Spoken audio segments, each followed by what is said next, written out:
প্রতিটি বাবা-মায়ের স্বপ্ন থাকে তাদের সন্তান যেন বড় হয়ে একজন সফল মানুষ হয়।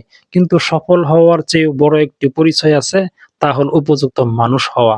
আজকের এই প্রতিযোগিতামূলক বিশ্বে আমরা অনেক সময় সন্তানের রেজাল্ট বা গ্রেড নিয়ে এতটাই ব্যস্ত হয়ে পড়ি যে তাদের ভেতরের মানুষটিকে চিনতে ভুলে যাই।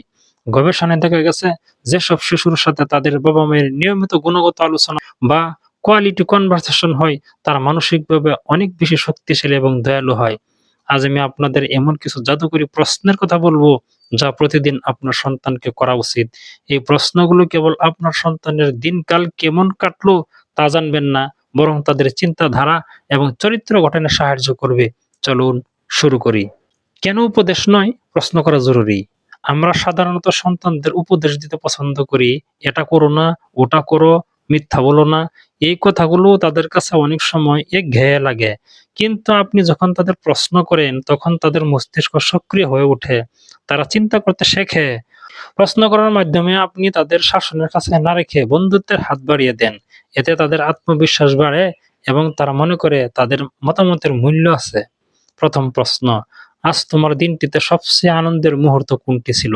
ফোকাস ইতিবাচকতা এবং কৃতজ্ঞতা। দিনের শেষে আমাদের মস্তিষ্ক নেতিবাচক বিষয়গুলো বেশি মনে রাখে।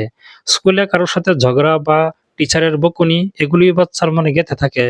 এই প্রশ্নটি করার মাধ্যমে আপনি তাকে শেখাচ্ছেন কিভাবে হাজারো খারাপের মাঝেও ভালো মুহূর্তটি খুঁজে বের করতে হয়। কেন করবেন? এটি সন্তানের মধ্যে পজিটিভ মাইন্ডসেট বা ইতিবাচক দৃষ্টিভঙ্গি তৈরি করে। সে যখন আনন্দের কথা মনে করবে, তার মনে কৃতজ্ঞতা বোধ তৈরি হবে। সে শিখবে যে সুখ ছোট ছোট জিনিসের মধ্যেও লুকিয়ে থাকে। দ্বিতীয় প্রশ্ন: আজ কি তুমি কাউকে কোনো সাহায্য করেছ?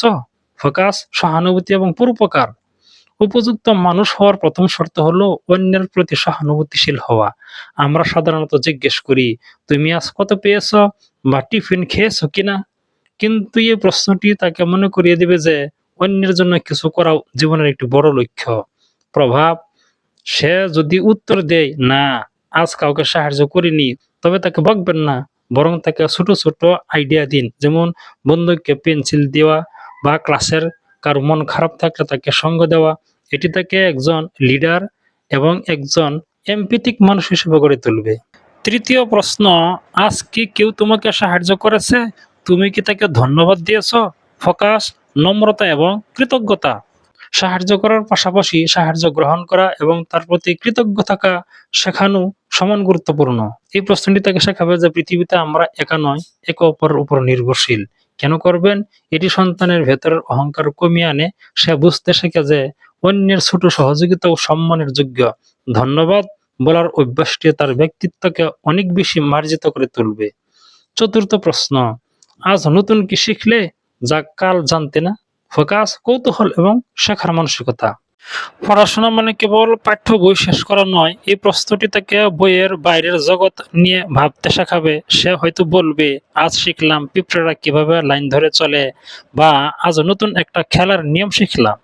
কেন করবেন? এটি তার মধ্যে গ্রোথ মাইন্ডসেট তৈরি করবে। সে বুঝতে পারবে যে প্রতিদিন কিছু না কিছু শেখা জরুরি। শিক্ষার প্রতি তার একঘেয়েমি দূর হবে এবং কৌতূহল বাড়বে।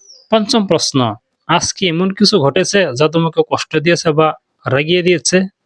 ফোকাস মানসিক স্বাস্থ্য এবং আবেগ নিয়ন্ত্রণ। সন্তানরা অনেক সময় তাদের মনের কষ্ট বা ভয়ের কথা বলতে পারে না। হয়তো স্কুলে কেউ তাকে বুলিং করেছে বা কোনো বিষয় সে বুঝতে পারছে না। এই প্রশ্নটি তাদের মনের দরজা খোলার একটি চাবিকাঠি।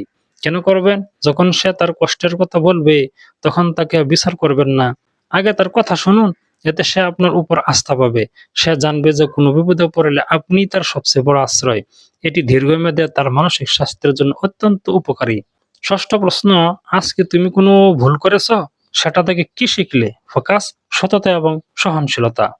অধিকাংশ শিশু ভুলের শাস্তি পাওয়ার ভয়ে মিথ্যা বলে। এই প্রশ্নের মাধ্যমে আপনি তাকে শেখাচ্ছেন যে ভুল করা অপরাধ নয়, বরং ভুল লুকিয়ে রাখা ভুল। কেন করবেন? তাকে আশ্বস্ত করুন যে মানুষ মাত্রই ভুল করে। সে যদি তার ভুলের কথা স্বীকার করে, তবে তাকে বাহবা দিন তার সততার জন্য। এরপর বুঝিয়ে বলুন সেই ভুলটি কিভাবে শুধরানো যায়। এটি তাকে একজন সৎ এবং দায়িত্বশীল মানুষ হিসেবে গড়ে তুলবে। সপ্তম প্রশ্ন: আগামীকাল নিয়ে তুমি কি খুব উত্তেজিত? কাল কি করতে চাও? ফোকাস পরিকল্পনা এবং আশাবাদ।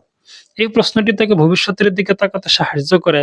ছোট থেকেই পরিকল্পনা করার একটি মানসিকতা তৈরি হয়। কেন করবেন? এটি থেকে লক্ষ্য স্থির করতে শেখায়। কালকের দিনের জন্য একটি ছোট গোল বা লক্ষ্য তাকে অলসতা থেকে দূরে রাখবে। সে জীবনের প্রতি উৎসাহী হয়ে উঠবে। বাবা মায়ের জন্য বিশেষ কিছু টিপ। প্রশ্ন তো করবেন, কিন্তু তার কিছু নিয়ম আছে। ১ নম্বর, জেরা করবেন না। প্রশ্নগুলো যেন পুলিশের জেরা করার মতো না হয়, খুব সহজভাবে হাসিমুখে গল্পের ছলে করুন। ২, নিজে উত্তর দিন। সে যখন বলবে, আপনিও আপনার নিজের অভিজ্ঞতার কথা শেয়ার করুন। এতে সম্পর্ক আরো গভীর হবে। ৩, সময় নির্বাচন। এই আলোচনার জন্য সবচেয়ে ভালো সময় হলো রাতের খাবারের টেবিল অথবা ঘুমানোর আগে বিছানায়। ৪, মন দিয়ে শোনা। সে যখন উত্তর দেবে তখন মোবাইল ফোন সরিয়ে রাখুন। তার চোখের দিকে তাকিয়ে কথা বলুন। তাকে অনুভব করান যে তার কথাগুলো আপনার কাছে খুব গুরুত্বপূর্ণ।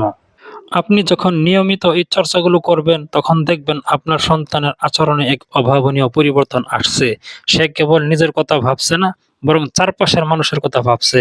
সে প্রতিকূল পরিস্থিতিতে ভেঙে পড়ছে না, কারণ সে জানে ভুল থেকে কিভাবে শিখতে হয়। সে আপনার সাথে সবকিছু শেয়ার করছে, যার ফলে বড় হয়ে তার ভুল পথে যাওয়ার সম্ভাবনা কমে যাচ্ছে। একজন উপযুক্ত মানুষ সেই যে সৎ, যার ভেতর দয়া আছে এবং যে প্রতিদিন নিজেকে ছাড়িয়ে যাওয়ার চেষ্টা করে।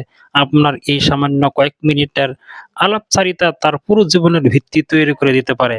বন্ধুরা, সন্তানকে সম্পদ হিসেবে আগলে রাখার চেয়ে সুশিক্ষা এবং সঠিক মূল্যবোধ দিয়ে গড়ে তোলা অনেক বেশি মূল্যবান। মনে রাখবেন, আজকের শিশুরাই আগামী দিনের পৃথিবী। আপনি তাকে যেমন প্রশ্ন করতে শেখাবেন, সে পৃথিবীকে ঠিক তেমনই উত্তর দেবে। ভিডিওটি কেমন লাগছে কমেন্টে জানাবেন। আপনার সন্তানকে আজ আপনি কোন প্রশ্নটি করবেন সেটিও আমাদের লিখে জানান। যদি ভিডিওটি আপনার মনে হয় অন্য বাবা মায়ের উপকারে আসবে, তবে শেয়ার করতে ভুলবেন না। আমাদের চ্যানেলটি সাবস্ক্রাইব করে পাশে থাকুন। ভালো থাকুন, সুস্থ থাকুন আর আপনার সন্তানের সাথে সুন্দর মুহূর্ত কাটান। ধন্যবাদ।